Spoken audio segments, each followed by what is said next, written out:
we get to make another fabulous recipe, and it's shortbread. And everybody, I've never met somebody who didn't like shortbread. I mean, who doesn't like flour, sugar, and butter.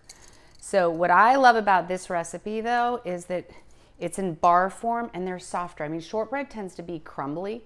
This is like a soft, thick piece of shortbread. And it's fantastic because I'll even make it for Valentine's Day, and the icing, I'll put a little bit of red dye and drizzle the red. It's just, you can do it so many different ways. All right, here we go. You start out with 3/4 of a pound of butter.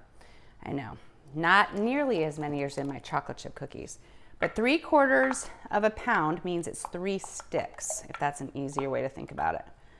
I go ahead and melt it, and then you're gonna do a cup of sugar, just white granulated sugar. I've already got that all together for you.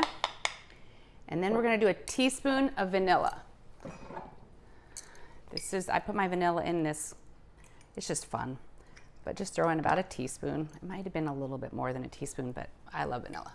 Put that back. And then we're gonna do 1/8 of a teaspoon of salt.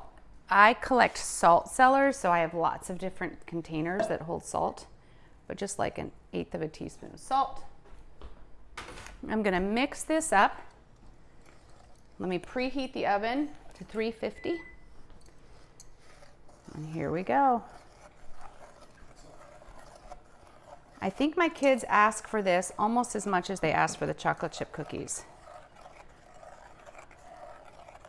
All right, this is mixed up, so we're gonna add 3½ cups of flour. 1,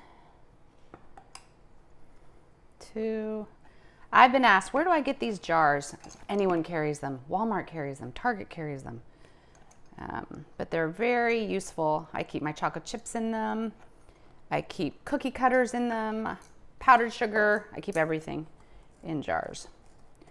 All right, let's get this all mixed up. So now you're gonna take an 8x8 pan or 9x9, either one, whatever you have. And you're gonna take some parchment paper. This goes right in here. I've also seen on TikTok, there's all sorts of ways of cutting the sides. I just don't really take all that time. All right, dump this whole thing in the middle.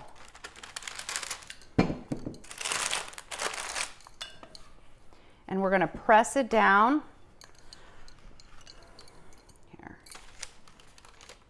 These are so good. I think you could probably cut them into squares and dip one side of it in chocolate. I mean, there's so many fun things you can do.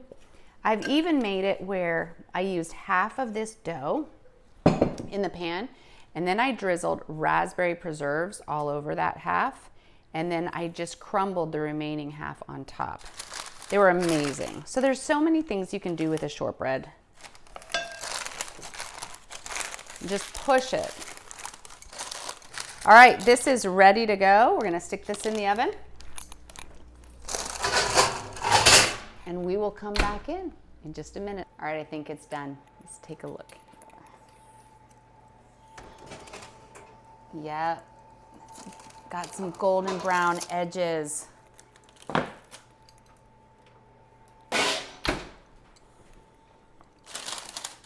So I don't want to pull it out too soon because it might come apart. So let it cool in the pan like this, but eventually you'll be able to lift this out and then just cut it. In the meantime, I take the drizzle, the powdered sugar and the water, and I drizzle all over the top. And it kind of melts right into the shortbread. I go 2 different directions just because I don't know. And there you have it. Fantastic shortbread bars. Look at that. It's phenomenal. Put in some coffee or some tea, and this is a fabulous afternoon snack.